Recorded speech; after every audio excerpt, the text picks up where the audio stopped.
Why won't this master key open your car? This is a violation. That's what shattered my Saturday morning silence at 7:12 a.m. I stepped out of the garage with coffee still steaming in my hand and found HOA Karen bent over my driver's door like a burglar in broad daylight, metal shrieking as she violently jammed key after key into my lock. She spun around in her neon safety vest, clipboard raised like a badge. "All vehicles must allow emergency HOA access," she snapped. "Your lock is illegally modified." I said nothing. One key bent. Another snapped clean in half. On the sixth failed key, her face went pale with fury. She yanked out her phone and hit 911.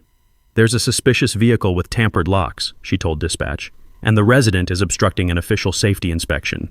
She pointed at me like I was already in handcuffs. What she didn't realize was that this single phone call was about to hand her every charge she'd avoided for years. And when the first officer arrived, everything about her authority collapsed in seconds. Drop your city below. Karen's about to learn what real authority looks like. Let me back up and give you some context about how I ended up living next to the most unhinged woman in suburban America. My name is Connor Blake, and up looked completely different. My wife Sarah and I had been married for 20 years, raising twin boys, Jake and Ryan, in a quiet neighborhood about 30 miles from here. Sarah was the kind of woman who could fix a leaky faucet in the morning, help with calculus homework in the afternoon, and still have energy to build elaborate birdhouses with me in the evenings.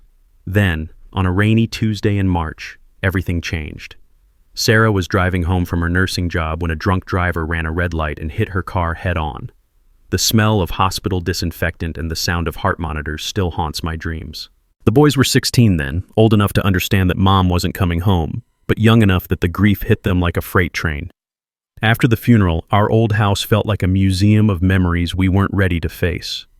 The boys were struggling in school, I was barely functioning at work, and every room reminded us of the laughter we'd lost.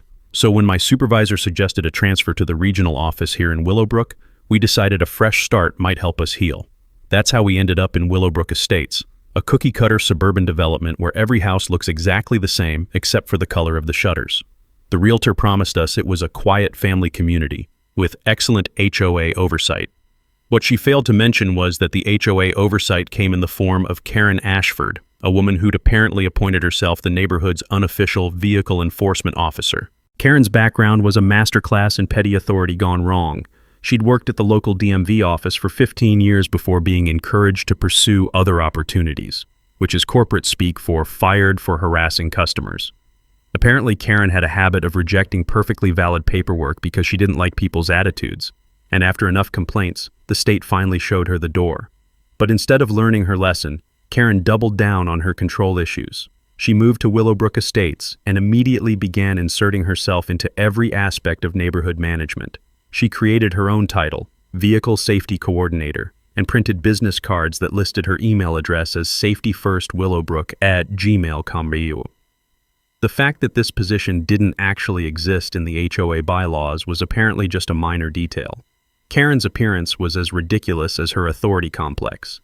She wore that fluorescent safety vest everywhere, to the grocery store, to church, to neighborhood barbecues. It was paired with a clipboard that contained exactly one piece of paper, a document she'd typed up called Willowbrook Estates Vehicle Regulations, written entirely in Comic Sans font. The jangling sound of her key ring could be heard from 3 houses away, and she carried it like a sheriff carries a badge. The woman had convinced herself that she owned a set of master keys that could open any vehicle in the neighborhood. What she actually owned was a $47 universal car key set she'd bought on some sketchy website, along with a collection of random keys she'd picked up at garage sales. But in Karen's mind, these keys represented ultimate authority over everything with 4 wheels and an engine. Here's what I didn't know at the time. Karen had been testing her master key authority on other neighbors for months. She'd successfully entered at least 6 different vehicles in our neighborhood, stealing loose change from cup holders, copying registration information, and even taking garage door openers. Most of the victims thought they were losing their minds. Stuff kept disappearing from their cars, documents kept moving around, and nobody could figure out why. The irony is that I moved to this neighborhood specifically to avoid drama. After Sarah's death, all I wanted was a quiet place where my boys could finish high school and I could figure out how to be a single father. Instead, I'd unknowingly moved in next door to a woman whose hobby was breaking into cars and whose day job was making everyone else's life miserable. And that brings us back to Saturday morning, 7 a.m., with the sound of metal scratching against metal and Karen Ashford about to discover that her fake master keys were no match for actual federal law enforcement training. When Karen's seventh key failed to open my car door, I watched her face cycle through confusion, frustration, and then pure rage in about 15 seconds flat. She stepped back from my vehicle, pulled out her phone, and proceeded to make the most dramatic 911 call I've ever witnessed. "I need police immediately," she announced loudly enough for half the neighborhood to hear. "We have a suspicious federal vehicle with tampered locks and a resident who's refusing to comply with community safety inspection protocols." I had to give her credit for creativity. In the span of 30 seconds, she'd managed to transform her failed break-in attempt into a national security threat. She paced back and forth in my driveway, gesturing wildly with her free hand, while explaining to the dispatcher that I was possibly impersonating a federal officer and that my vehicle was blocking emergency access routes. The emergency access route, by the way, was my own driveway. Within 10 minutes, 2 patrol cars arrived with lights flashing. I could see neighbors emerging from their houses like prairie dogs popping out of holes, phones already in hand to capture whatever drama was about to unfold. My 16-year-old sons appeared at our front window, and I could see Jake asking Ryan, "What did Dad do now?" The responding officers were professionals I'd actually worked with on joint operations, Detective Martinez and Officer Johnson from the County Sheriff's Department. They approached with that careful neutrality cops use when they're dealing with what's probably a nuisance call, but could potentially be something serious. "Morning, Connor," Martinez said, recognizing me immediately. "Got a call about some kind of vehicle situation?" Before I could respond, Karen launched into a presentation that would have made a trial lawyer proud. She explained that she was the neighborhood's duly appointed vehicle safety coordinator, that she had legitimate authority to inspect all vehicles for compliance violations, and that I was obstructing official HOA business by refusing to allow her access to my car. "He's got some kind of illegal anti-theft modification," she declared, waving her key ring like evidence. "My master keys work on every vehicle in this community, but his locks have been tampered with to prevent legitimate safety inspections." Officer Johnson looked at me with barely concealed amusement. "Connor, you want to explain what's happening here?" "Ma'am," I said, addressing Karen directly, "these officers can verify my federal credentials, but I'm curious, do you have any documentation showing you have legal authority to enter private vehicles?" That's when Karen produced her laminated Vehicle Safety Coordinator certificate, which looked like something a kid might make for a school project. The officers examined it politely while I requested an incident report number and asked them to document Karen's claims about having master key authority over neighborhood vehicles. Here's something most people don't realize. When someone makes false statements to police officers about federal employees, it can actually constitute obstruction of justice. Even if the person making the claims genuinely believes they're in the right, the fact pattern can escalate quickly into federal jurisdiction. But the real mini-twist came after the officers left. Despite having watched them verify my federal credentials and badge, Karen immediately began telling the gathered neighbors that my identification was obviously fake and that the police were clearly part of some kind of cover-up. "Real federal agents don't live in family neighborhoods," she announced to anyone who would listen. "This is obviously some kind of scam, and I'm going to get to the bottom of it, Mrs." Patterson from across the street actually apologized to me privately, explaining that Karen had been having issues with several families lately. But what really caught my attention was when she mentioned that Karen had been asking questions about vehicles belonging to other residents, specifically whether anyone else had government-looking cars. As I watched Karen march back to her house, still clutching her ridiculous key ring and muttering about federal conspiracies, I realized this wasn't going to be a one-time incident. This was a woman who had convinced herself she had authority she didn't possess, and my presence in her neighborhood represented a direct challenge to the fantasy world she'd constructed. That afternoon, I started a federal incident file. Not because I was particularly worried about Karen's threats, but because 22 years of law enforcement experience had taught me that people like Karen don't just give up and go away, they escalate. And when they escalate against federal employees, things can get very complicated very quickly. Sure enough, Monday morning brought a hand-delivered envelope containing the first of what would become a series of increasingly creative violation notices. Monday morning's violation notice was a work of art, if by art you mean completely delusional legal fiction. Karen had hand-delivered a document titled Official HOA Compliance Violation that accused me of unauthorized federal vehicle storage on residential property, commercial equipment display in family neighborhood, and my personal favorite, failure to comply with community master key access protocols. The financial penalties were equally creative. According to Karen's calculations, I owed $500 in various fines, $200 for the vehicle violation, $150 for the commercial equipment charge, and $150 for obstruction of community safety inspection. She'd even included a payment schedule and threatened to place a lien on my house if the fines weren't paid within 30 days. But Karen wasn't content to limit her harassment to paperwork. Over the next week, she began what I can only describe as a targeted campaign against my entire family. She approached my teenage sons directly, questioning whether they had proper authorization to live in a family neighborhood with a federal presence. When Jake told her to leave him alone, she accused him of being trained in intimidation tactics. She also started a petition that she circulated door to door, asking neighbors to sign a request to remove federal surveillance operations from residential areas. According to Mrs. Patterson, who refused to sign, Karen claimed I was conducting undercover operations that put local families at risk. The social media campaign was perhaps the most ridiculous part. Karen created a Facebook group called Willowbrook Safety Watch and began posting photos of my vehicle that she'd taken from the public street. Her captions read like spy novel excerpts. Federal vehicle observed at residential location for extended periods. Occupant claims to be U.S. Marshal but refuses community verification protocols. The posts attracted a mix of responses, from neighbors who knew me and defended my family to complete strangers who apparently believed that federal employees shouldn't be allowed to live in suburban neighborhoods. The comment threads became increasingly heated, with Karen responding to every defense of my family by questioning whether my supporters were also involved in federal operations. Meanwhile, the fake fines kept coming. Karen had apparently appointed herself to multiple HOA positions that didn't exist, and each one generated new violation notices. As architectural review coordinator, she cited me for having non-residential window tinting. As community standards supervisor, she fined me for displaying federal insignia in civilian area. The creativity was almost impressive. The harassment was affecting my sons' social lives. Their friends' parents were starting to ask questions about why we had police cars at our house, why some neighborhood lady was posting about us on Facebook, and whether it was safe for their kids to visit. Jake came home one day and asked me directly, "Dad, are we going to have to move again?" That question hit harder than any of Karen's ridiculous fines. These boys had already lost their mother and their childhood home. They'd started over in a new school, made new friends, and begun the slow process of rebuilding their lives. The idea that one woman's harassment campaign might force us to uproot again was unacceptable.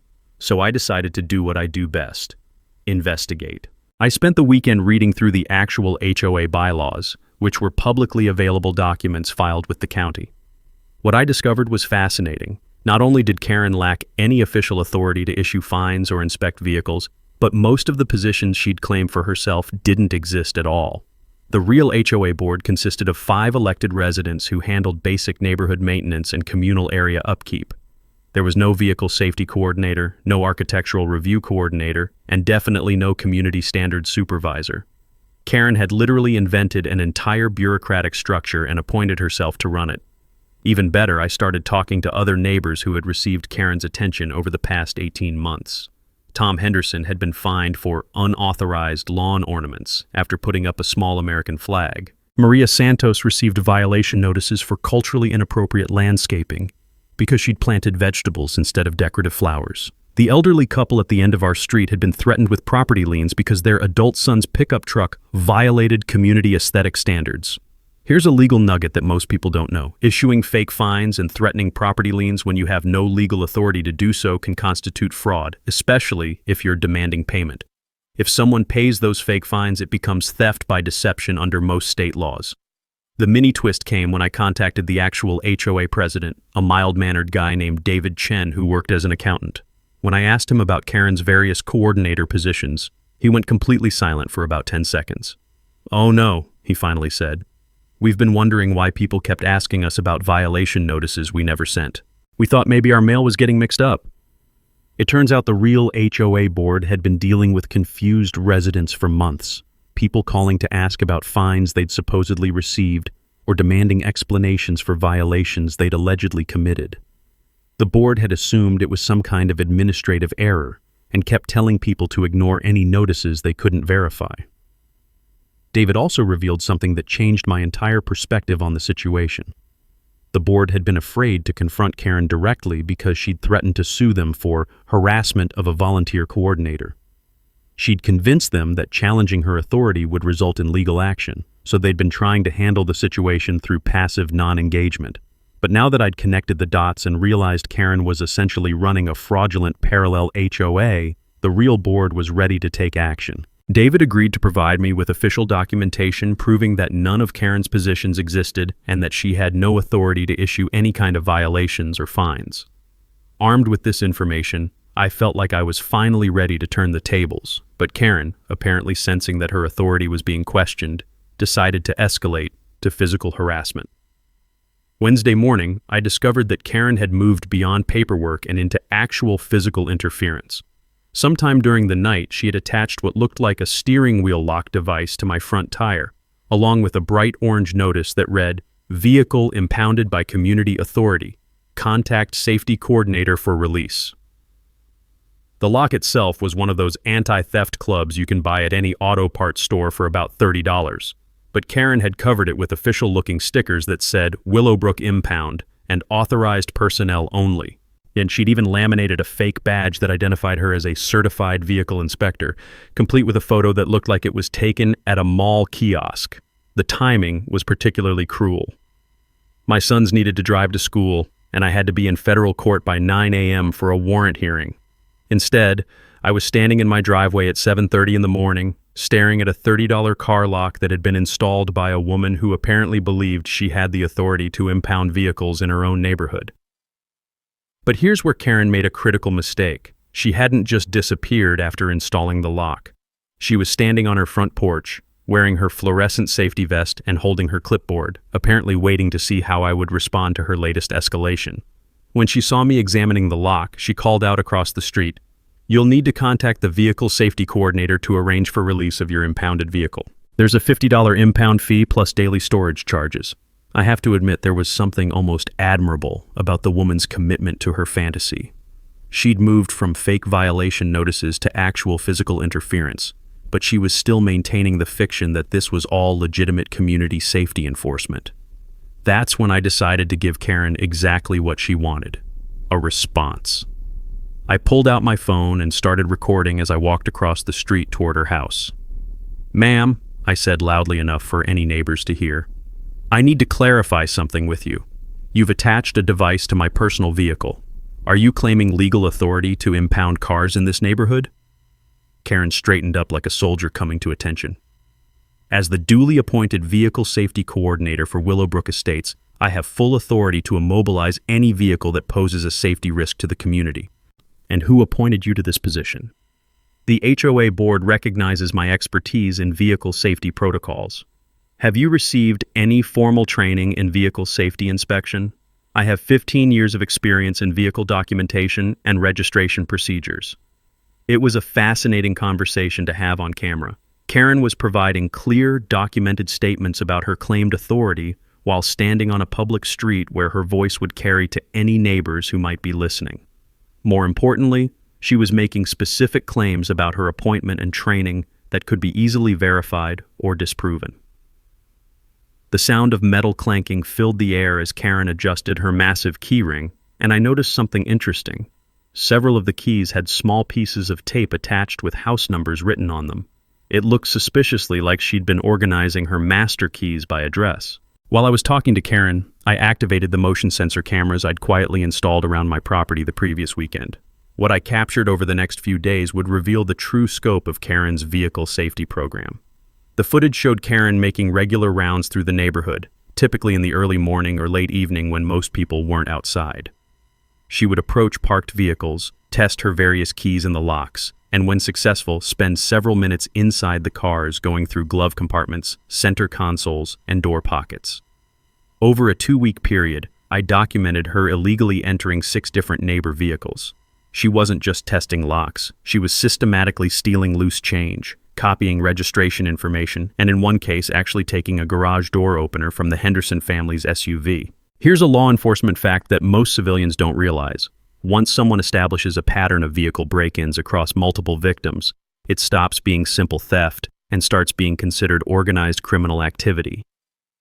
If the perpetrator is using tools or techniques that suggest planning and sophistication, like multiple keys organized by address, prosecutors can argue for enhanced charges. But the real mini-twist came when Mrs. Patterson approached me privately to share something that changed my entire understanding of the situation. She'd been keeping a log of her own after noticing items disappearing from her car, and her documentation revealed that Karen's master key operations had been going on for over a year.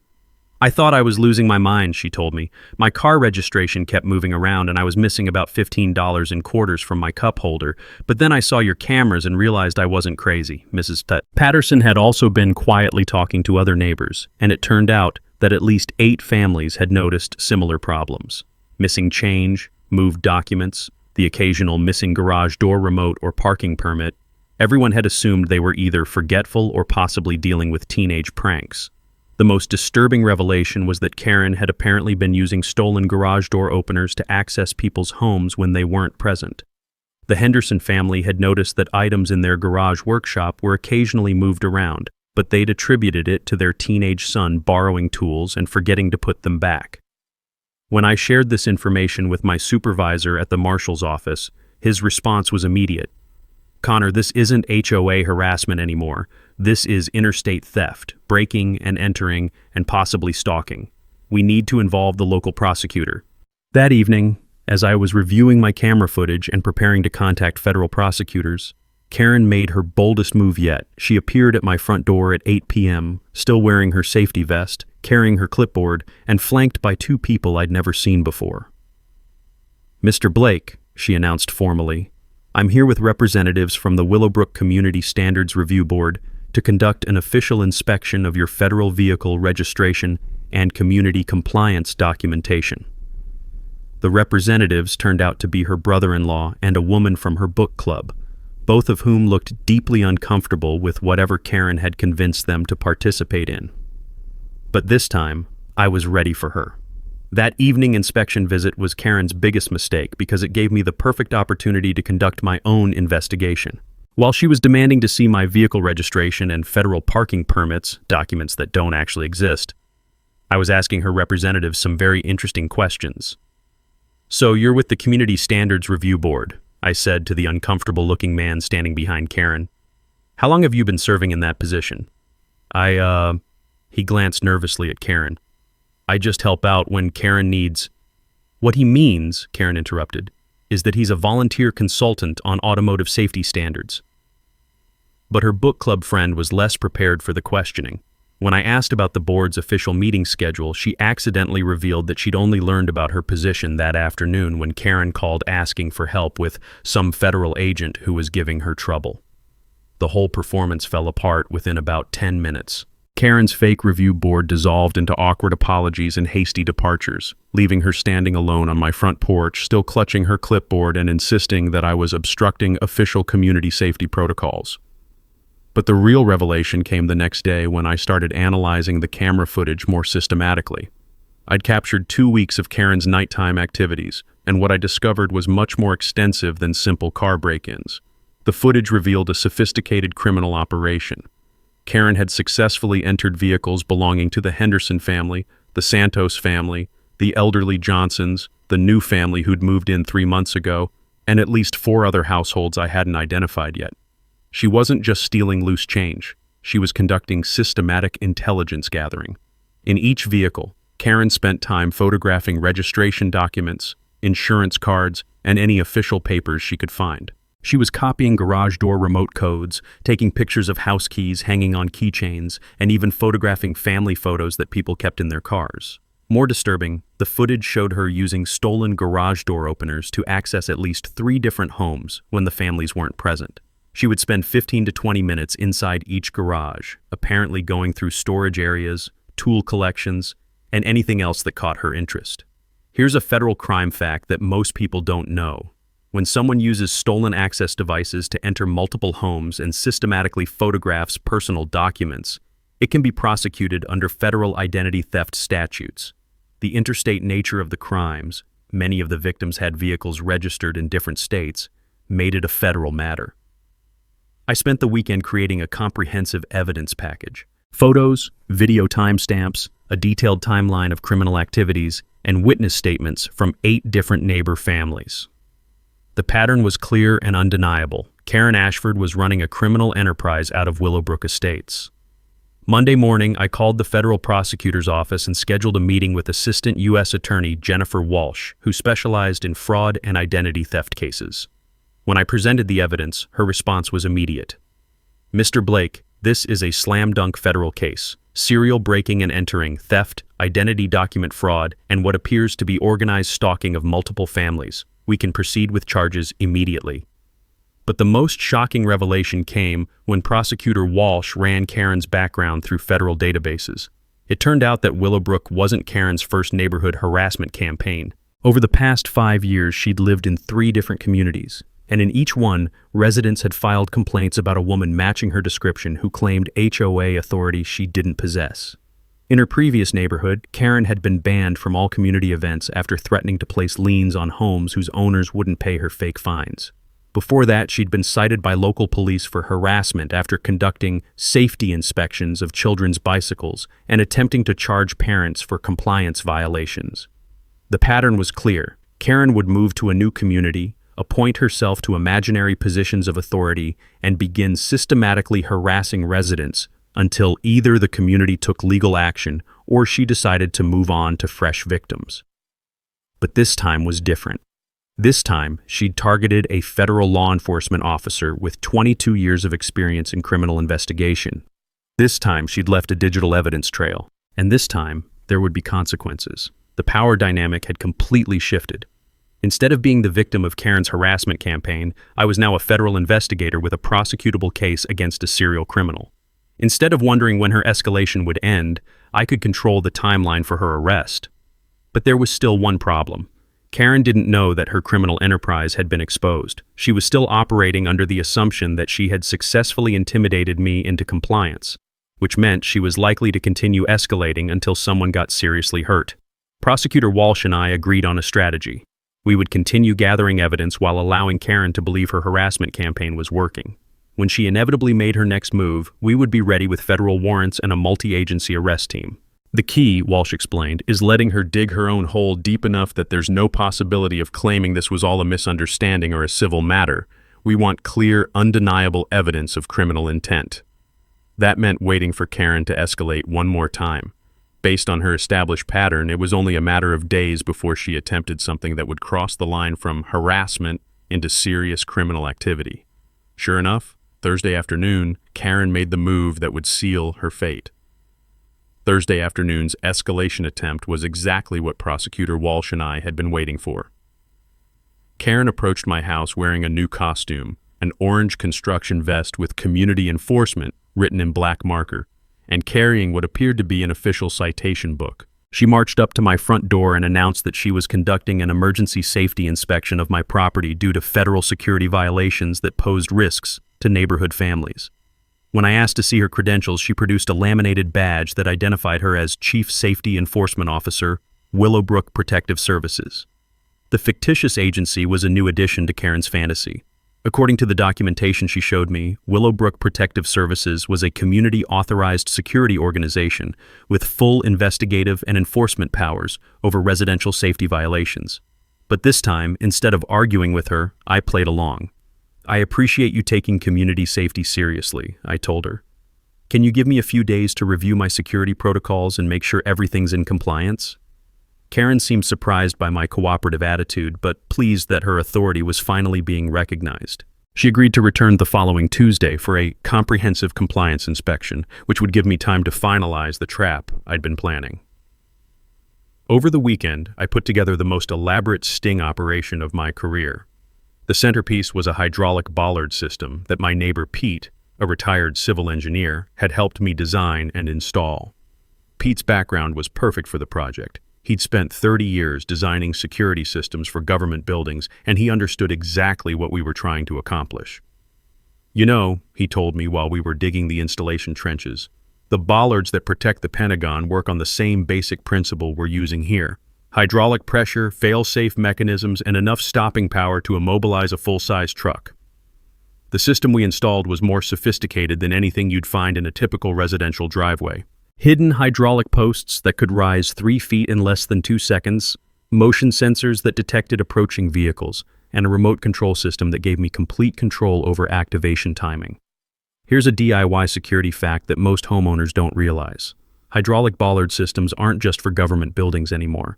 You can install a residential version for around $2,000, and they're completely legal as long as they're on your own property. The key is proper installation and safety protocols. You want to stop intruders, not cause accidents. The legal strategy required coordination with multiple agencies. Prosecutor Walsh had prepared federal warrants for Karen's arrest, but we also needed local law enforcement ready to secure the scene and handle any complications that might arise during the arrest. Detective Martinez from the county sheriff's office agreed to position units nearby during Karen's scheduled inspection visit. We also arranged for a forensics team to be on standby for processing evidence from Karen's house and vehicle once the arrest warrants were executed. The media coordination was my idea. After 18 months of Karen's harassment campaign, the neighborhood deserved to see justice served publicly. I contacted Sarah Chen, an investigative reporter from Channel 7 News who'd covered several HOA fraud cases, and arranged for her crew to be present during the arrest. The financial calculations were straightforward but significant.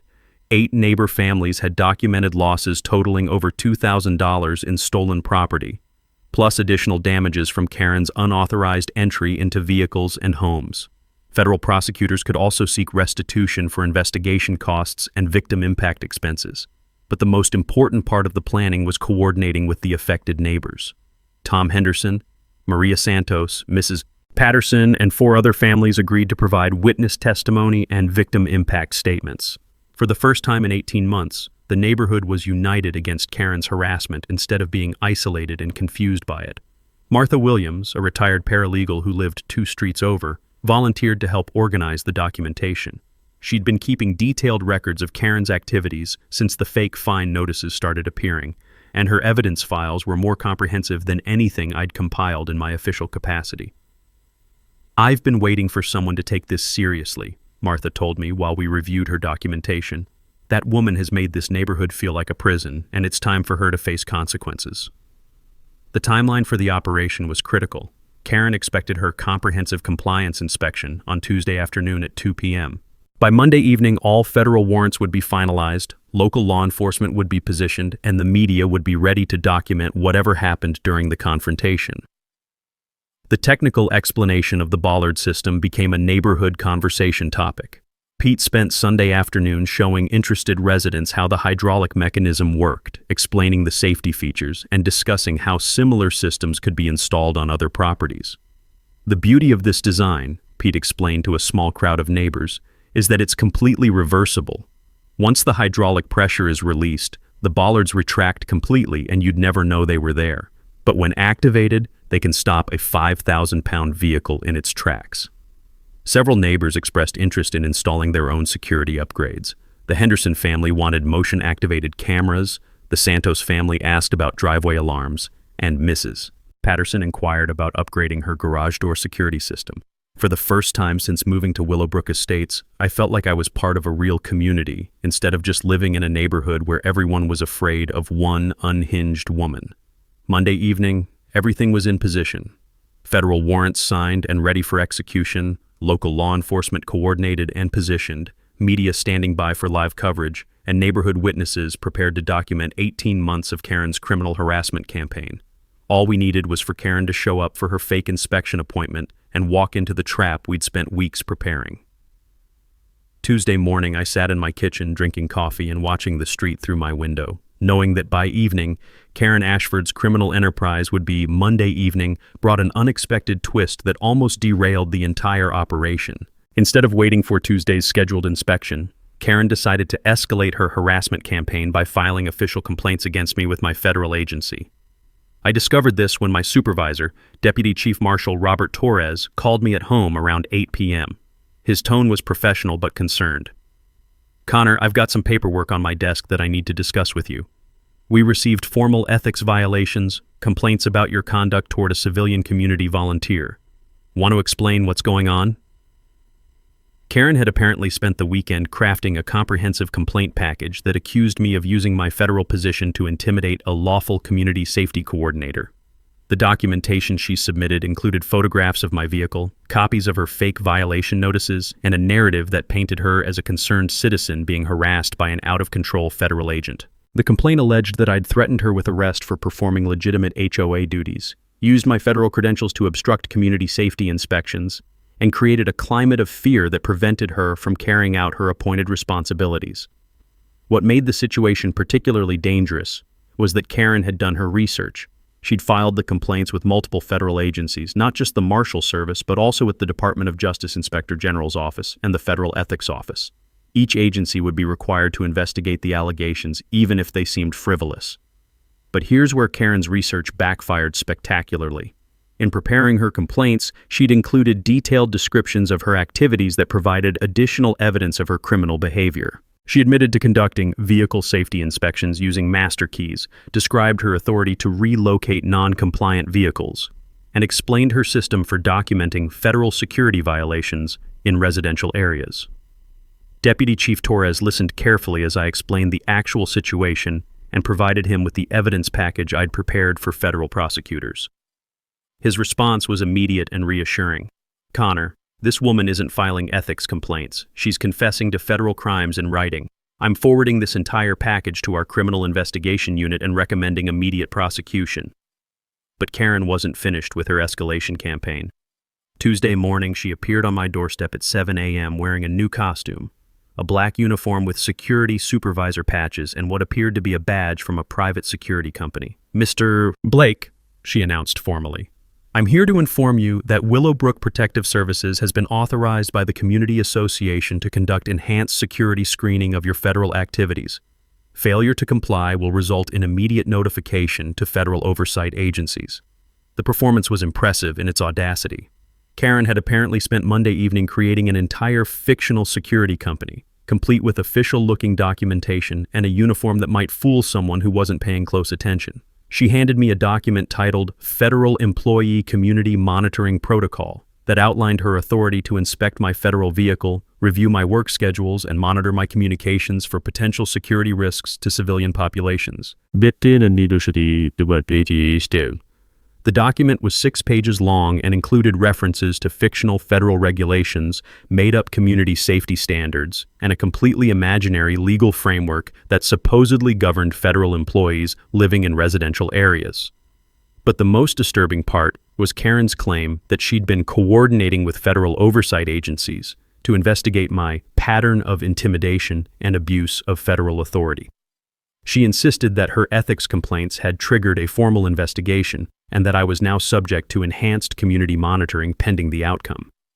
Here's an important legal fact about federal employee harassment. Making false reports to federal agencies about federal employees can result in charges for obstruction of justice, making false statements to government agencies, and in some cases, terrorism-related offenses, if the false reports are designed to interfere with federal operations. The mini twist came when I asked Karen to provide contact information for the federal agencies she claimed to be working with. She produced a business card for Special Agent Patricia Morrison, Federal Employee Oversight Division, with a phone number that, when I called it later, turned out to be Karen's own cell phone with a fake voicemail message. Karen had created an entire fictional federal investigation, appointed herself as the liaison officer, and was now claiming authority to monitor my activities on behalf of agencies that didn't exist and officials she'd invented. But instead of confronting her about the obvious fraud, I continued playing along. I told Karen that I wanted to be fully cooperative with any legitimate federal investigation and asked her to schedule a comprehensive meeting where I could provide all the documentation she needed. "I think it would be best if we handled this officially," I suggested. Perhaps you could arrange for your federal contacts to be present so we can resolve any concerns directly." Karen seemed pleased that her authority was finally being taken seriously. She agreed to arrange a meeting for the following day, promising to bring appropriate federal oversight personnel to conduct a thorough review of my community compliance status. What she didn't know was that the federal personnel who would be present at our meeting would be a very different group than the ones she was expecting. Wednesday morning at 2 a.m., my security cameras captured Karen's final and most desperate escalation attempt. Dressed in dark clothing and carrying what appeared to be spray paint cans, she approached my house under cover of darkness to conduct what she probably thought would be the decisive blow in her harassment campaign. The footage showed her spending nearly 20 minutes vandalizing my personal vehicle with bright orange spray paint. Her message was impossible to miss. Federal overreach warning. Remove surveillance operations from family neighborhood painted in large letters across the side of my car. But Karen wasn't content with simple vandalism. The cameras also captured her attempting to disable what she apparently believed were surveillance devices by spray painting the motion sensors on my security system and trying to pry off the small cameras I'd installed around the property perimeter. The most disturbing part of the footage showed Karen using a crowbar to attempt forcing open my garage door. She spent almost 10 minutes trying to break into the space that served as my workshop and memorial to Sarah's tools, apparently believing she would find evidence of federal surveillance equipment. When the garage door resisted her efforts, Karen became increasingly violent. She struck the door repeatedly with the crowbar, damaged the weather stripping, and left deep gouges in the metal panels. The sound of metal striking metal echoed through the neighborhood for several minutes before she finally gave up. But here's where Karen made her fatal mistake. She didn't just vandalize my property and leave. She spent additional time placing what appeared to be surveillance equipment of her own. The cameras captured her installing a small wireless camera aimed at my front door and hiding what looked like a recording device under the bushes near my driveway. Then she posted her activities on social media. At 3:15 a.m., Karen updated her Facebook page with photos of my vandalized vehicle and a long post explaining that she'd conducted a citizen enforcement action against a federal agent who was conducting illegal surveillance of neighborhood families. The post included detailed descriptions of her vandalism, claims that she'd disabled unauthorized federal monitoring equipment, and threats to continue community protection operations until federal presence is removed from residential areas. She even posted video clips that she'd apparently recorded while conducting the vandalism, narrating her actions like some kind of patriotic documentary. Here you can see the federal surveillance vehicle that's been monitoring our neighborhood for months. Community safety requires decisive action. Here's a federal crime fact that civilians often don't understand. When someone targets federal employees' personal property because of their government employment, it can be prosecuted under federal anti-terrorism statutes. Add in the surveillance and stalking elements, and the charges can escalate very quickly. But the real mini-twist came the next morning when Karen knocked on my door at 7 a.m. to inform me that she'd neutralized federal surveillance operations and was now prepared to escort me and my family out of the neighborhood for the safety of local families. She was still wearing her black security uniform from the night before, but now she'd added what appeared to be a tactical vest and was carrying the same crowbar she'd used for the vandalism. Her eyes had a manic quality that I'd never seen before, and she was speaking rapidly about federal infiltration and community defense protocols. "The evidence has been documented and submitted to appropriate authorities," she announced. "Your surveillance operations have been neutralized and your cover identity has been exposed. It's time for you to relocate your federal activities to an appropriate facility."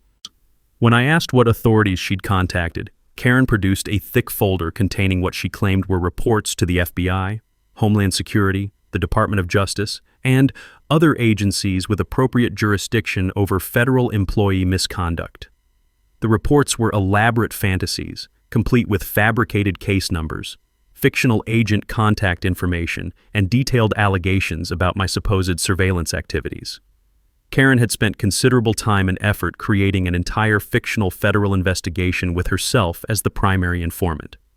But the most dangerous part of her escalation was that she'd begun recruiting other people to participate in her harassment campaign. The folder contained signed statements from 3 individuals who claimed to have witnessed my suspicious federal activities and supported Karen's efforts to protect community safety. When I reviewed those names, I realized that all 3 were people Karen had convinced to participate in previous harassment activities. Her brother-in-law, the woman from her book club, and a neighbor from 2 streets over who'd apparently bought into Karen's federal conspiracy theories. The situation had evolved from individual harassment to organized group intimidation, with Karen serving as the ringleader of what was essentially a domestic terrorism cell targeting a federal employee and his family. That afternoon, I contacted Prosecutor Walsh and reported that Karen's escalation had reached the point where immediate intervention was necessary. The vandalism, the attempted break-in, the surveillance installation, and the recruitment of accomplices had created a clear and present danger that could no longer be managed through passive evidence gathering. "Connor, we need to execute those warrants immediately," Walsh said after reviewing the overnight footage. "This woman has crossed the line from harassment into violent criminal activity, and she's recruiting others to participate. Every day we wait increases the risk to you and your family." The arrest operation was scheduled for the following morning. Federal agents, local law enforcement, media coverage, and neighborhood witnesses would all be present when Karen arrived for what she believed would be a final confrontation with the federal agent she'd been terrorizing for months. What Karen didn't know was that she was walking into the most comprehensive sting operation in Willowbrook Estates history, with enough evidence to put her away for years and enough witnesses to ensure that justice would finally be served. Thursday morning at 10 a.m., everything came together exactly as we'd planned. The HOA monthly meeting was in progress at the Willowbrook Clubhouse with nearly 40 residents present, most hoping to finally address the Karen situation. I'd coordinated perfectly. Federal arrest warrants were ready, Detective Martinez had positioned deputies around the perimeter, and Channel 7 News was set up for live coverage. The meeting had been discussing community garden funding when Karen made her dramatic entrance. She burst through the doors wearing her full security costume, black uniform, tactical vest, utility belt, carrying folders of what she claimed was evidence of my federal crimes. "Ladies and gentlemen," she announced, interrupting the discussion, "I'm here to present critical information about federal surveillance operations conducted against this community for 6 months." The room fell silent as Karen marched to the front, setting up poster boards with photos of my house and vehicle. She pointed to motion sensors on my garage, claiming they were federal monitoring devices. She displayed photos of my work vehicle, insisting it contained classified surveillance equipment. But as Karen explained her evidence to the uncomfortable crowd, I stood up and activated my Bollard remote. "Excuse me," I said, making sure my voice carried clearly on the news broadcast. "I need to step outside to handle a security situation." Karen's eyes lit up with triumph. "Yes, federal surveillance operations are being exposed." She abandoned her presentation and followed me outside, apparently believing she was about to witness my arrest.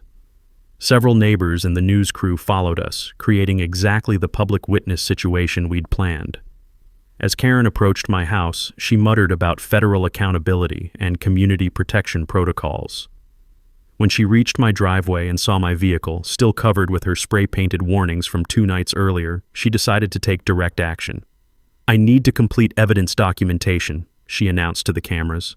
She pulled out her crowbar and approached my garage, intending to demonstrate her authority by forcibly entering the building she'd been trying to breach for weeks. That's when I activated the bollards. The hydraulic posts rose in less than 2 seconds, creating steel barriers. Karen had parked her vehicle in my driveway, and her car was suddenly trapped between 3-foot-tall steel posts with no escape. The visual impact was perfect. Karen's sedan suspended between bollards like a carnival prize, with Karen standing beside it holding a crowbar, surrounded by news cameras and 40 neighborhood witnesses.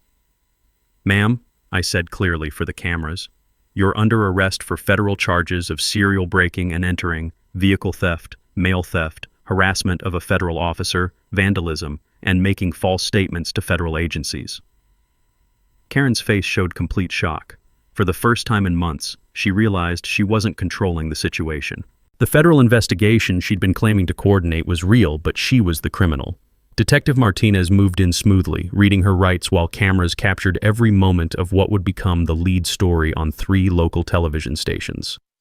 I opened my evidence folder, displaying security camera footage showing Karen breaking into neighbor vehicles, photographs of stolen property recovered from her house, copies of fake violation notices she'd been distributing, screenshots of her social media posts documenting vandalism activities.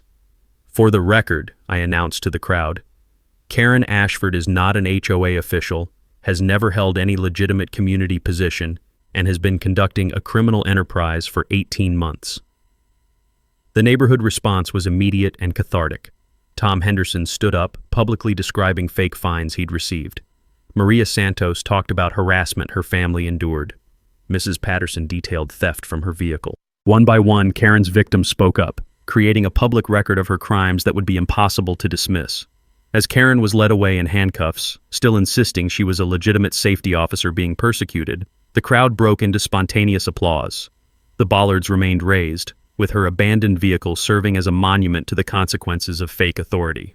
For the first time since moving to Willowbrook Estates, my sons watched their father being treated as a hero instead of a problem. When a reporter asked Jake how it felt to see justice served, he smiled. "My dad's the good guy. It just took everyone else a while to figure it out." The aftermath of Karen's arrest was like watching 18 months of neighborhood tension evaporate overnight. Within hours of the news broadcast, residents who'd been afraid to leave their houses were gathering to share Karen's stories and celebrate the end of her harassment campaign. The federal charges were comprehensive: 8 counts of breaking and entering, 12 counts of vehicle theft, 6 counts of mail theft, 4 counts of identity document fraud, 3 counts of making false statements to federal agencies, 2 counts of harassment of a federal officer, plus vandalism and attempted burglary. Her bail was set at $50,000, which she couldn't afford. The search of Karen's house revealed the criminal operation's scope. Federal agents found over $200 in stolen change, dozens of copied registration documents, 12 garage door openers taken from neighbor vehicles, and detailed filing systems cataloging personal information she'd gathered from breaking into cars and homes. Most disturbing was Karen's federal surveillance documentation project, hundreds of photographs she'd taken of my family, vehicle, and daily activities over 6 months. She'd been conducting systematic stalking while convinced she was gathering intelligence for legitimate oversight purposes. Financial restitution was $15,000 covering stolen property, vandalism repairs, and security upgrades families had installed to protect themselves from her harassment. The legal victory sent a clear community message. The real HOA board rewrote neighborhood bylaws with clear dispute procedures and strict penalties for anyone attempting to assume authority they don't possess. Community response went beyond legal resolution. Martha Williams organized a neighborhood watch program with proper training and official police coordination. The Henderson family started monthly barbecues where families could actually meet neighbors instead of hiding from fake authority figures. My sons found their place in this new neighborhood. Jake volunteered to help elderly residents install security cameras. Ryan started a lawn care service for neighbors wanting property maintenance without fake violation worries. The experience provided unexpected purpose beyond grief. The garage with Sarah's memorial tools became a workshop where neighbors borrowed equipment and learned security improvements. Pete taught DIY security courses, installing cameras, upgrading locks, creating simple alarms. The youth safety program established in Sarah's memory became Willowbrook's most successful community initiative. Kids learned stranger danger, vehicle security, and legal rights, but most importantly that real authority comes with accountability and fake authority should always be questioned. 6 months later, our neighborhood became the community Sarah would have loved. Kids ride bikes without supervision, families leave garage doors open while working, neighbors actually talk instead of avoiding eye contact from fear. The practical takeaway for similar harassment: document everything, know your rights, never assume claimed authority is real. Security cameras start at $50, motion sensors $30, hydraulic bollards $2,000. But the most important tool is documentation. Recording conversations, photographing incidents, maintaining harassment timelines. Karen received 3 years federal prison plus 2 years supervised probation, prohibited from HOA communities, requiring psychological evaluation before release. Her case became precedent for prosecuting fake authority harassment campaigns regionally. My family finally found the peace we'd searched for since Sarah's death. Boys thriving in school, I earned a regional promotion. Our house feels like home. Every morning having coffee in the garage with Sarah's tools, I hear kids playing and neighbors talking over fences, the sound of community protecting itself and caring for each other. Last week, I built a new birdhouse named Karen, because sometimes honoring justice requires humor. If you've got HOA nightmare stories, drop them in comments. I read every one. Some might become future episodes. If you enjoyed Karen getting deserved consequences, hit subscribe because I've got more stories where entitled people learn actions have consequences. Thanks for listening, and remember, justice tastes best served with hydraulic bollards. Thanks for hanging out with us on HOA Stories, where the HOA Karens meet their match. If this story had you cheering or cringing, go ahead and like the video, drop a comment with your reaction, and hit subscribe so you're ready for the next wild HOA tale.